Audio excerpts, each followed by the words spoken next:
네, 오늘은 제자들이 돌아오다. 누가복음 24장 27절에서 35절의 말씀을 통해서 전합니다. 네, 히브리 격언에 이런 말이 있습니다.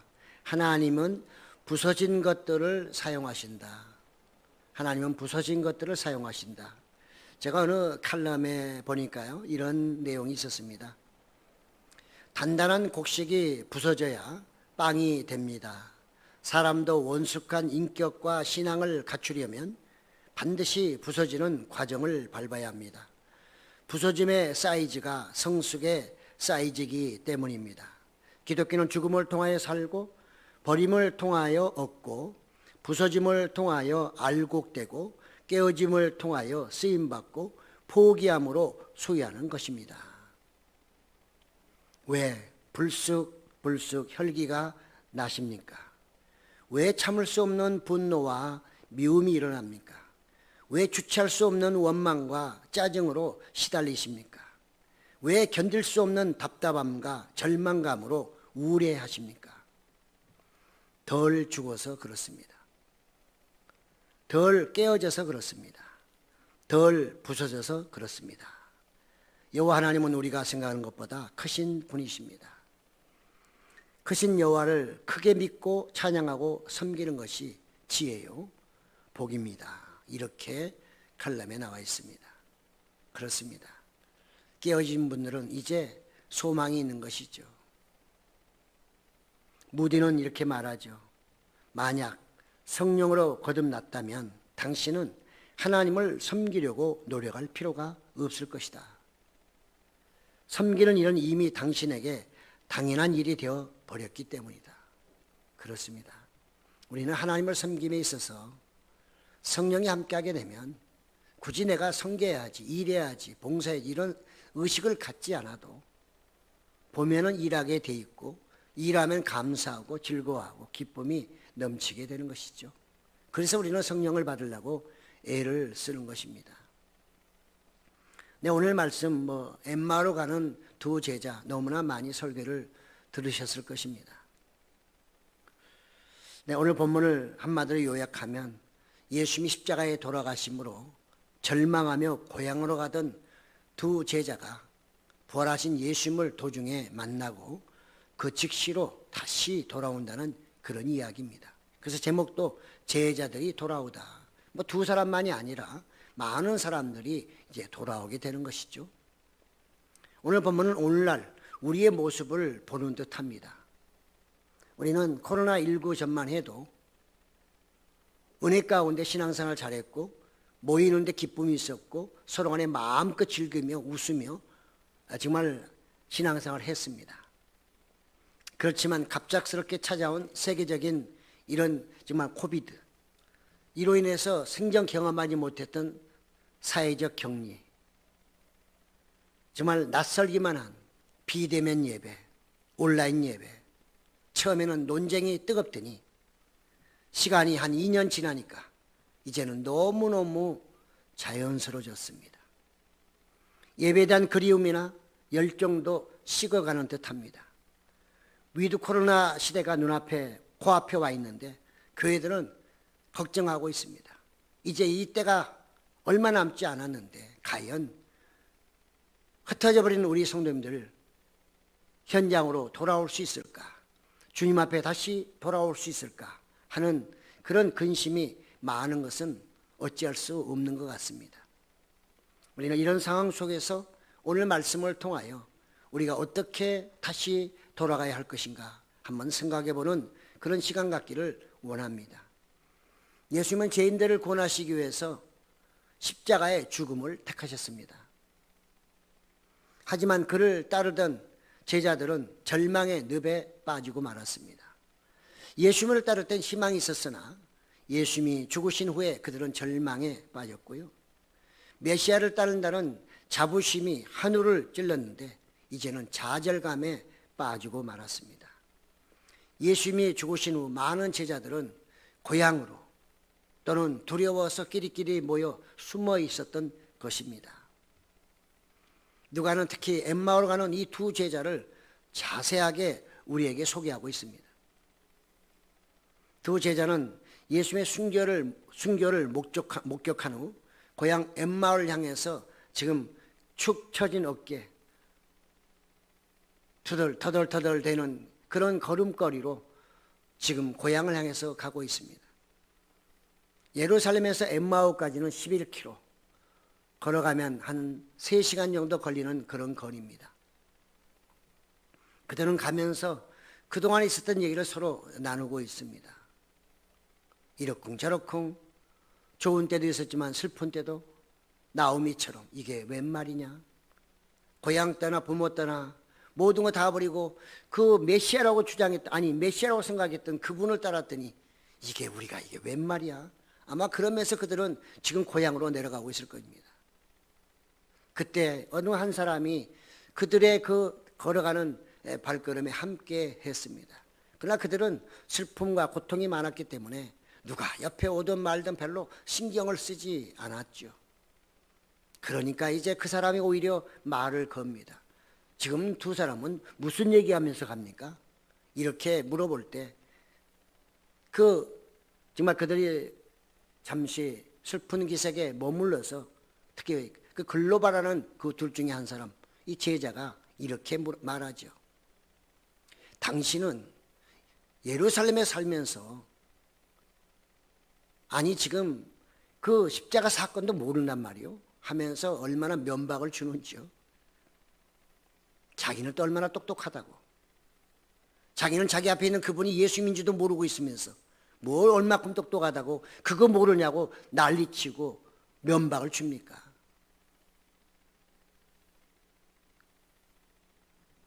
예수님은 이 엄청난 사건의 주인공이었는데 지금 제자들은 예수님을 알아보지를 못하고 있습니다. 눈이 어두워졌고 영적인 눈이 감겨졌기 때문인 것이죠.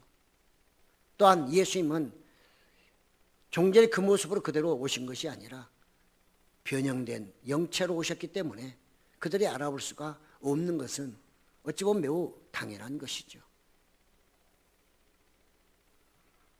예수님은 그래서 물어봅니다. 도대체 예루살렘에서 무슨 일이 있었기 때문에 그런 겁니까? 이렇게 물어보니까 그들은 앞에 부분에 보면 이렇게 얘기합니다. 네, 죄 없는 그 사람이 십자가에 죽었는데요. 여자분들이 가서 무덤에 가가지고 뭔가 좀 향을 이렇게 바르려고 가봤더니 무덤은 빈 무덤이었답니다. 그런데 또 천사가 나타나서 그 예수님은 부활했다고 얘기해 줬대요. 그래가지고 와서 또 사람들이 얘기했더니 그 사람들이 진짜인지 아닌지 확인해 보러 또 무덤에 막 달려갔답니다. 근데 가보니까 빈 무덤이더래요. 도대체 이 예수님은 부활했는지 안 했는지 알 수가 없네요. 그러면서 이 두 사람이 지금 엠마오로 가고 있어요. 그러니까 모든 걸 다 듣고서 가는 사람입니다. 그때 예수님은 성경에 대해서 풀어주기 시작하죠. 그러면서 이 제자들이 하신 말씀이 뭐예요? 어리석고 미련하고 더디 믿는 사람이요. 이렇게 예수님은 책망합니다. 그리스도가 이런 고난을 받고 자기의 영광에 들어가야 할 것이 아니냐. 구약의 메시아가 고난받을 것이 이미 기록되어 있거든.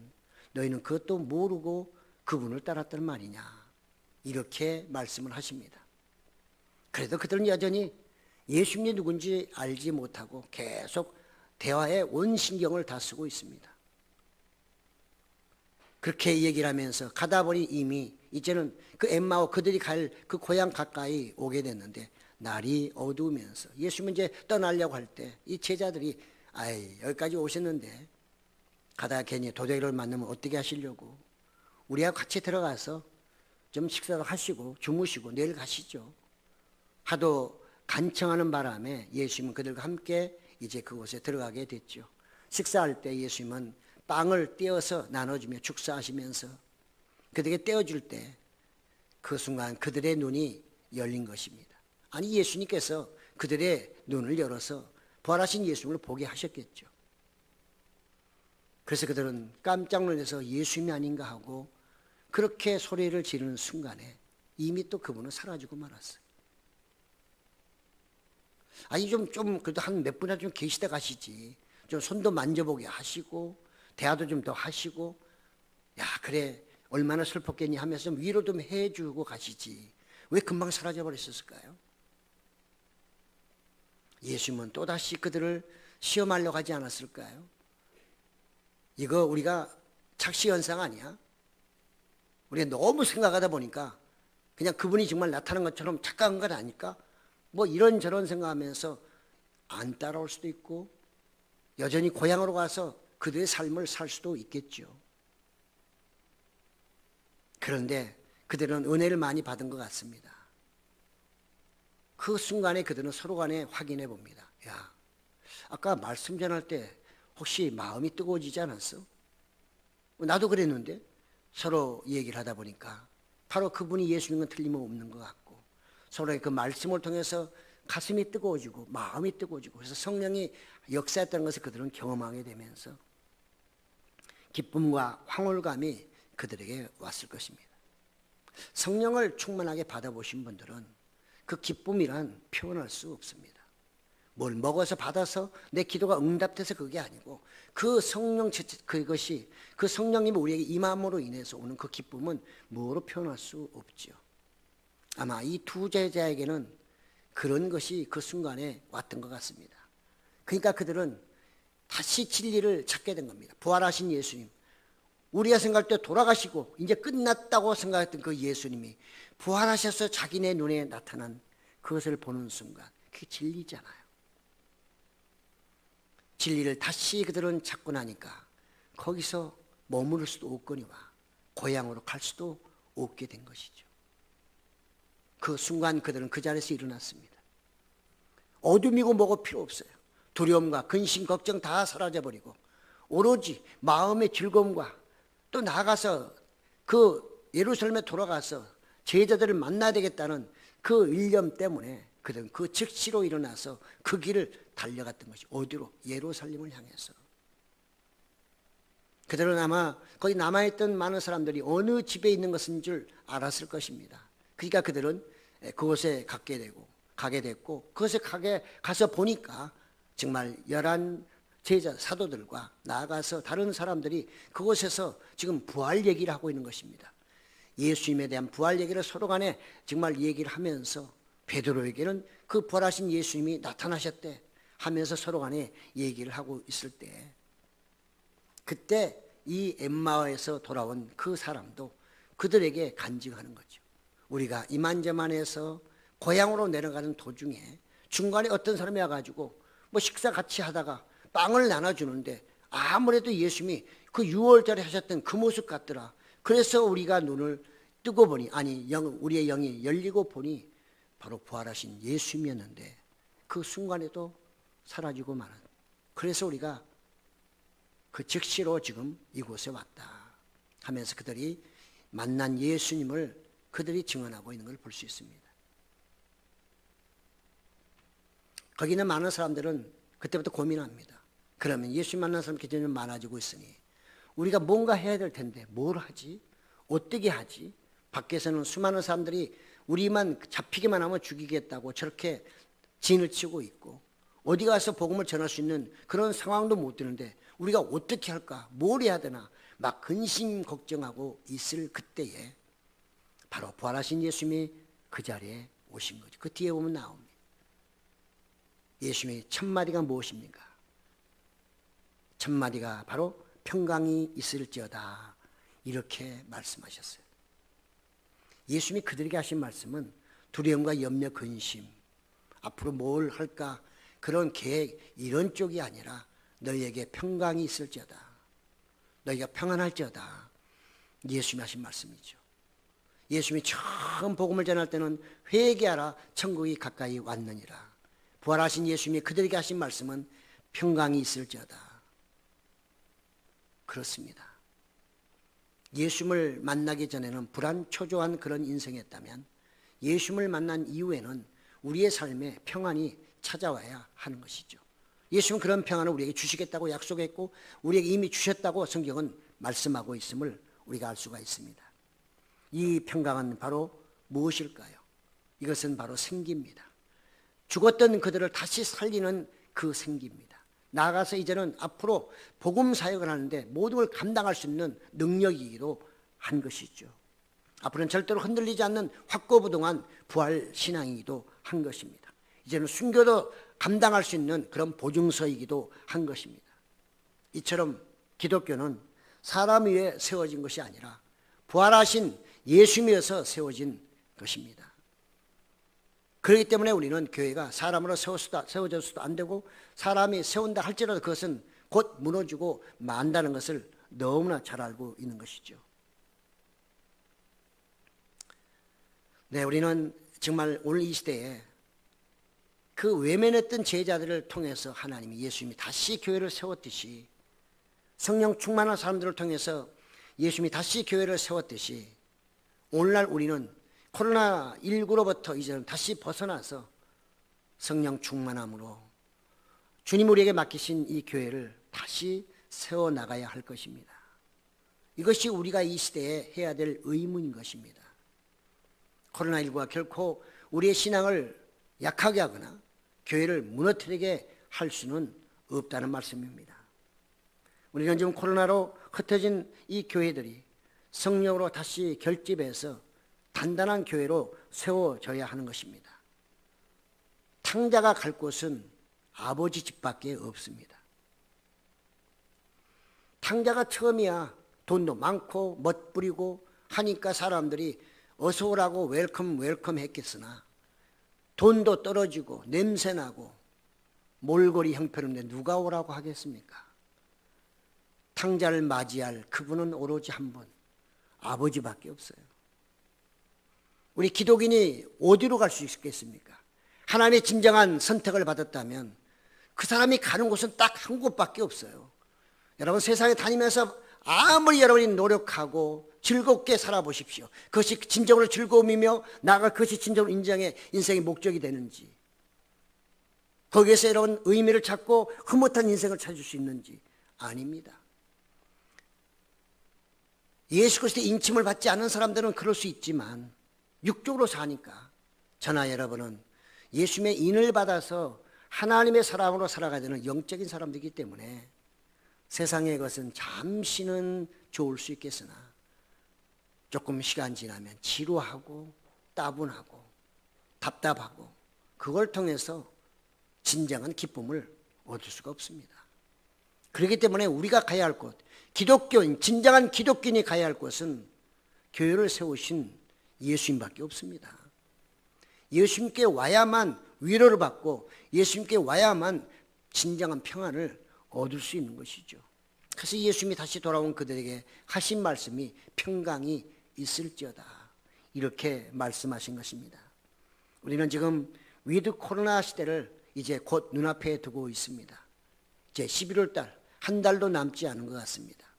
지금 이 시대가 우리에게는 가까이 오고 있습니다. 우리는 초대교회처럼 성령이 다시 충만한 우리의 교회가 되어서 서로 기도하며 교제하며 복음을 전하며 그래서 개인의 신앙이 다시 회복되고 교회 신앙이 회복되어서 더욱더 하나님이 원하시는 그런 교회를 만들어가야 하는 것입니다. 바로 부활로 인하여 제자들이 흩어졌던 제자들이 다시 모여 이제 교회를 세워서 다시 부흥발전한 것처럼 오늘날 우리 하나교회를 포함하여 한국교회가 이것을 회복하지 않게 되면 결코 우리는 사명을 감당하지 못하게 될 것이고 우리 후손들에게 남겨줄 것이 믿음의 유산을 우리는 남겨주지 못하고 말 것입니다. 저는 오늘 말씀을 통해서 한 3가지만 간단하게 정리하고 마치려고 합니다. 오늘 말씀이 우리에게 주는 교훈이 무엇입니까? 첫째는 예수님의 부활은 역사적인 사실이라는 것입니다. 기독교는 부활 종교입니다. 예수님이 부활하심으로 무너진 교회가 다시 세워졌습니다. 제자들이 처음에 예수님이 십자가에 못 박히실 때 진정으로 그들이 예수님이 부활하실 것을 확고부동하게 믿었다면 그들은 고향으로 내려갈 필요도 없는 것이고 좌절할 필요도 없는 것이고 숨어서 쩔쩔매는 그런 일은 결코 없었을 것입니다. 오늘날 우리가 신앙생활을 한다고 하면서 과연 예수님의 부활을 믿는다고 하면 우리의 신앙생활도 대충은 아닐 것입니다. 적당히는 아닐 것입니다. 다른 말로 말하면 우리 역시 제자들의 그런 모습처럼 우리 역시 부활하신 예수님에 대해서 좀 희미해지진 않았을까요? 2000년의 역사 속에 교회가 여기까지 온 것은 다 부활을 믿는 성도들의 그런 헌신과 희생으로 여기까지 온 것입니다. 만약에 예수님의 부활이 사실이 아니라면 2000년 동안 어떻게 해서 그것이 힘있게 여기까지 올 수 있었겠습니까? 부활은 역사적인 사실이고 나아가서 그것은 틀림없는 하나님의 기적이십니다. 수많은 기독인들이 순교하면서 오늘 또 순교할 수 있는 이유, 그것은 바로 예수님은 부활하셨기 때문이죠. 우리도 부활신앙으로 우리의 신앙을 회복해야 합니다. 이게 회복되지 않으면 우리의 믿음은 어떻게 될지 아무도 알 수가 없습니다. 두 번째, 말씀을 들을 때 예수님을 만납니다. 말씀을 들을 수 있다는 것은 하나님의 크신 은혜입니다. 은혜 없이는 교회에 올 수도 없거니와 교회에 오지 아니하면 설교를 들을 기회는 그야말로 없는 거죠. 그 때문에 말씀을 들을 수 있는 환경을 주셨을 때, 내가 예배에 와서 예배를 드리고 환경을 주셔서 말씀을 들을 수 있는 그때에 말씀을 들으려고 최선을 다해야 하는 것입니다. 저축해야 됩니다. 은혜도 저축해야 되고요, 기도도 저축해야 되고요, 감사도 저축을 많이 해 놓으셔야 돼요. 그래야 여러분이 힘들고 어려울 때 그걸 끄집어내 쓸 수 있고요, 채울 수 있는 것입니다. 세상에서는 그렇게 돈 벌어서 저축을 많이 하려고 애를 쓰는데 왜 하나님 나라와 왜 나의 신앙에서는 저축할 생각을 안 하시는지 도대체 알 수가 없어요. 도대체 알 수가 없어요. 하나님 나라에서 확신하고 계시나요? 여러분들이 천국 간다고 믿고 계십니까? 천국 가면 나의 상급이 있다고 진정으로 믿으십니까? 그렇다면 우리의 자세는 달라져야 할 것입니다. 엠마오로 가던 두 제자, 그들은 가던 길에서 즉시로 돌아서서 새로운 인생으로 전환했습니다. 우리는 말씀을 들을 때 예수님을 만날 수 있고 천국도 볼 수 있고 성령님의 역사도 경험할 수 있습니다. 듣지 않고 어찌 믿으리요? 이거는 복음 전도할 때만 쓰지 마시고요, 여러분이 날마다 들으셔야만 그 들음을 통해서 여러분의 믿음도 새로워지고 더 강건해지고 나아가 더욱더 성장할 수 있는 것입니다. 저는 이렇게 생각합니다. 성공한 사람들 얘기 들어보면 초등학교 때 선생님이 한마디 한 것이 그것이 자기 인생의 지침이 됐다는 거예요. 자기 인생의 목표가 됐다는 거예요. 세상에 몇십 년을 설교를 들어도 설교의 말씀을 통해서 변화됐던 사람이 그렇게 없다면 도대체 이게 말이 되겠습니까? 초등학교 선생님이 하나님 말씀보다 위대한가요? 설교자의 말이 그렇게도 능력이 없나요? 설교자의 말이 그렇게 세상 얘기만 하던가요? 하나님 말씀을 그렇게 많이 들으면서도 그 말씀 중에 몇 마디가 내 마음에 꽂히지 않아서 내 삶이 변화되지 않는다면 언제 고칠 수 있겠습니까? 저는 신앙생활 하면서 하나님 말씀을 몇 마디만 내 안에 제대로 심어놔도 그것은 여러분의 인생을 아름답게 변화시키는 대전환점이 될 것이고 기회라고 생각합니다. 예수님을 만나면 소망이 있고 예수님을 만나면 짐도 가벼워집니다. 초대교회가 어떻게 그들이 그 강한 믿음을 가질 수 있었습니까? 그들의 강한 믿음은 성령만이 아닙니다. 그 성령으로 인해서 그들이 늘 사도들에게 말씀 듣기를 사모했기 때문에 그 말씀이 그들을 성장시켜 준 것입니다. 우리는 너무나 다 부유해서 하나님의 말씀이 필요 없으신가요? 이제는 살만하기 때문에 더 이상 하나님 말씀을 듣지 않아도 관계없나요? 아닙니다. 사람이 떡으로만 살 것이 아니요 하나님의 입에서 나오는 말씀으로 산다. 예수님의 말씀입니다. 우리는 말씀을 듣다가 참된 회개와 성령의 은사를 받을 수도 있고요, 말씀을 들을 때 우리는 신령한 신비한 것도 경험할 수 있습니다. 세상 사람들이 경험하지 못하는, 우리 믿는 사람만이 경험할 수 있는 그런 신비한 것을 우리는 또 경험할 수 있는 것입니다. 신앙생활은 영적 체험뿐만 아니라 또 우리의 삶 속에, 실질적인 삶 속에서도 놀라운 역사가 나타나게 되는 것이죠. 계시록 1장 3절에 말씀합니다. 이 예언의 말씀을 읽는 자와 듣는 자와 그 가운데 기록한 것을 지키는 자는 복이 있나니 때가 가까움이라. 세 번째로 성령은 교회 공동체를 통해 일하십니다. 초대교회도 한 곳에 모였을 때 역사가 일어났습니다. 예수님은 인류를 구원하시기 위해서 십자가를 지셨고 그 십자가 위에 교회를 세우신 것이죠. 그래서 이 교회에 다양한 은사를 주심으로 그 공동체 한 사람 한 사람에게 달란트를 통해서 합력하여 선을 이루어가도록 주님께서 역사하셨던 것입니다. 그래서 복음의 증인들을 또 양육하고 나아가 후대들을 양육했던 것입니다. 예수님은 두세 사람이 내 이름으로 모이는 곳에 내가 함께하겠다 말씀하셨습니다. 기도하는 두 사람을 말하는 게 아닙니다. 여기서 예수님이 하시는 두세 사람이 내 이름으로 모인 곳에 내가 함께했던 바로 교회를 상징하고 있는 것입니다. 우리는 늘 숫자를 너무 크게 생각합니다. 많이 모여야 하나님이 역사하시고 많은 것을 우리가 드려야만 하나님의 복을 받은 것처럼 생각하는데요. 성경은 반드시 그렇지 않습니다. 예수님은 너희가 내 이름으로 많이 모이면 너희와 함께 하고 두세 명이 모이면 난 너희와 함께 하지 않을 거야. 이렇게 말씀하신 적이 없어요. 오히려 예수님은 살아생전에 많은 무리들을 오히려 피해 다녔습니다. 오히려 몇 사람이 모인 그곳에 가서 고쳐주고 그들의 소원도 들어주시고 했던 분이 예수님이에요. 두세 사람이 모인 곳에 내 이름으로 모이면 내가 함께 하겠다는 예수님의 말씀을 우리는 다시 기억해야 됩니다.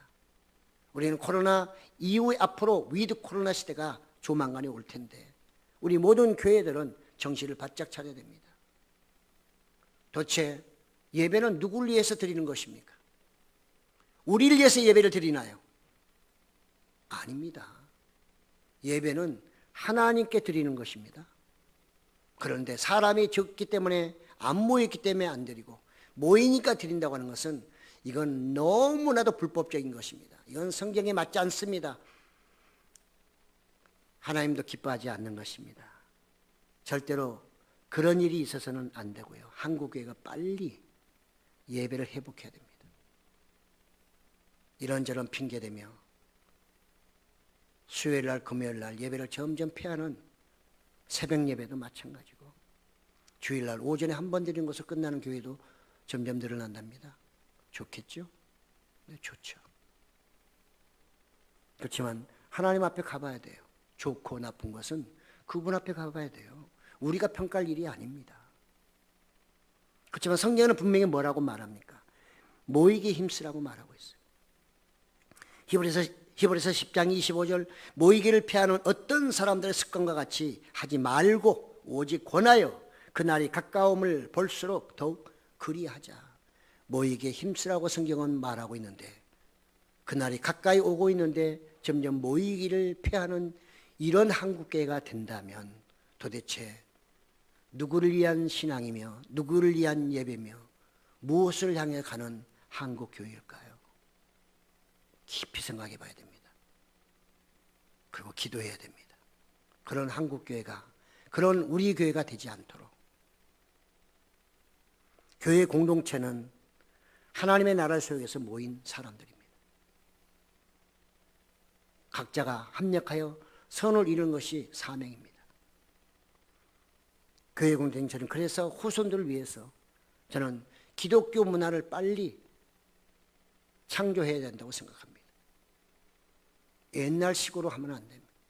어른들은 가능하지만 어린 청소년들은 워낙 민감하기 때문에 환경도 바꿔줘야 되고요. 시스템도 바꿔줘야 되고요. 가르치는 방법도 바꿔줘야 되는 것입니다. 옛날처럼 똑같이. 그는 아이들을 점점 세상으로 보내는 그런 길밖에는 안 되는 것입니다. 교회 공동체는 완전한 곳은 아닙니다. 여기는 부족한 사람들이 모여서 함께 가는 곳입니다. 서로 부족하지만 서로 잘만 맞추면 그러면 온전해질 가능성은 있는 것이고, 거기에 성령이 하나님 말씀에 함께 하시면 교회는 더욱더 멋있게 성장할 수 있는 가능성은 충분히 있는 것입니다. 그런 과정 속에 성장의 고통이 있지요. 그러나 성장의 고통이 크면 클수록 믿음도 커진다는 것도 우리는 알아야 할 것입니다. 위드 코로나 시대가 점점 다가오고 있습니다. 이제 우리는 모이게 힘쓰는 교회가 되어야 합니다. 모이지 않는 교회가 어떻게 흩어지는 교회를 만들 수 있습니까? 흩어지는 교회는 전도하는 교회를 말하거든요. 여러분, 선교를 하려면 교회가 원모체가 있어야 재정적으로도 후원하고 기도도 후원하는데, 기도로도 도와주는데, 아니 모이는 교회가 없는데 무슨 수로 재정적으로 그들에게 뒷받침하며 그들을 기도로 후원하겠어요? 아, 온라인으로 한다고요? 뿔뿔이 알아서 다 하면 되지 않겠냐고요? 되겠죠. 얼마나 갈까요? 왜 초등학교나 왜 중학교는 다시 4단계에도 불구하고 왜 모이려고 합니까? 세상 교육도 해보니까 비대면으로는 줌으로는 안 된다는 거예요. 해보니까 안 된다는 거예요. 왜? 실력이 자꾸 떨어진다는 거예요. 그러니까 코로나 위기에도 부모들은 보내겠다는 거예요. 보내달라는 거예요. 세상의 교육도 이 정도인데 우리 교회는 더 열심히 하지 않으면 세상을 이길 수가 없습니다. 모이는 교회가 되어야 진리를 보존하고 전파하고 후대에 우리의 믿음의 유산을 넘겨줄 수 있는 것입니다. 그렇기 때문에 팀장들의 역할이 매우 중요한 것이죠. 지금 우리는 말세를 맞이하여 사단은 어찌됐든 우리의 모임을 흩어지게 하려고 별의별 수단과 방법을 다 쓰고 있습니다. 우리는 여기에 넘어가면 안 됩니다. 모르면 모르겠거니와 알고 있다고 하면 절대로 거기에 속아 넘어가서는 안 되는 것이죠. 우리는 마음을 새롭게 해야 됩니다. 제자들이 부활하신 예수를 만나 새로운 마음으로 그들이 시작할 때 놀라운 기적의 역사와 말씀의 역사가 있었던 것처럼 우리는 다시 이 코로나를 기점으로 해서 이제는 위드 코로나를 맞이하면서 새로운 각오와 나아가서 성령의 역사하심을 간구하면서 다시 새로운 교회로 우리가 발돋움해야 되고 그런 교회로 성장해야 하는 것입니다. 부단한 노력 없이는 우리의 순종과 희생과 헌신이 없이는 그런 교회는 거저 세워지거나 주어지지 않는 것입니다. 수고 없는 열매는 있을 수가 없습니다. 사랑하는 성도 여러분, 제자들이 돌아왔습니다. 이제 우리 모든 성도님들도 모이게 힘쓰는 그런 교회로 빨리 바뀌어야만 너무나도 많이 잃어버린 것들 그걸 점진적으로 회복할 것이고 우리 자녀들에게도 진정한 복음을 전해줄 수 있을 것입니다. 그런 우리 하나교회가 우리 대한민국 모든 교회가 꼭 되기를 예수님의 이름으로 축복합니다. 아멘.